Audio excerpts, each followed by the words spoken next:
Labis ang pasasalamat ni Kapuso Big Winner Caprice Cayetano sa natanggap na pagmamahal at suporta sa kanyang journey sa bahay ni Kuya. At sa kanyang pagbabalik sa outside world, bukas kaya siya na maging ka-love team ang kapwa housemate na si Heath Hornales? Narito ang showbiz saksi ni Athena Imperial.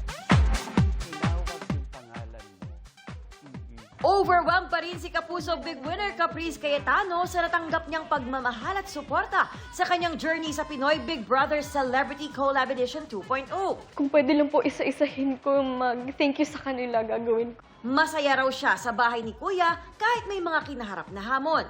Pinakamahirap nga raw ay ang pagkamis niya sa kanyang pamilya, kaya gano'n na lang siya naging emosyonal ng pag-usapan nito sa GMA Integrated News interviews. Nung narinig ko pa lang po na Big Winner po ako, hinanap ko po talaga sila sa audience. Sabi ko, hulo, gusto sila mami, gusto ko na silang i-hug. Kaya masaya po talaga ako na nakita ko po sila nung time na yon. Sinagot din ni Caprice ang pag-ship sa kanila ng Kapuso's second big placer na si Heath Hornales. Tawag nga sa kanila, Kapit. Are you open to maging ka-love team? Ako po talaga, simula po nang pumasok ako sa bahay ni Kuya, ang goal ko lang po talaga is magkaroon po ako ng sariling career. Pero mabait naman po si Heath, wala naman po akong any problem sa kanya. Sabi ni Caprice, gusto raw niya munang i-enjoy ang kanyang teenage life. Sa boxing ring naman, wagi si Eman Bako sa Pacquiao laban sa Indonesian na si Reynald Christian Kundima. Spotted na nanood doon ang kanyang pamilya, kasama pa si Jillian Ward para pagbigay suporta. Inspired din po ako dahil sa inyong lahat at lalo na kay Jillian po.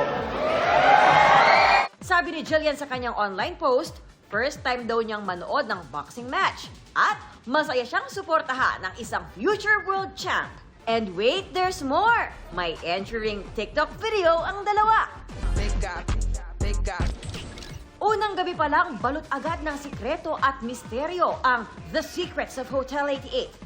Bawat karakter sa serye, may itinatagong lihim, kaya ngayon pa lang, umaapaw na ang fan theories. Sabi nila si Easy ganda-gandahan lang sa teaser, siguro siya yung killer. Dustin, ang dami ng fan theories about your character. May tumama ba? Meron, actually. Merong tumama. Meron. Pero, bawal ko yung Pero may tumama. Nagulat niya ako. Mapapanood ang The Secrets of Hotel 88, 9:35 p.m. bago ang saksi. Sa international showbiz news naman, bali-balitang kasal na sina Zendaya at Tom Holland. Ito ay matapos siyang kumpirmahin ng longtime stylist ng aktres. Wala pang komento ang couple. Para sa GMA Integrated News, ako si Athena Imperial, ang inyong saksi! Mga kapuso, maging una sa saksi. Mag-subscribe sa GMA Integrated News sa YouTube para sa iba't ibang balita.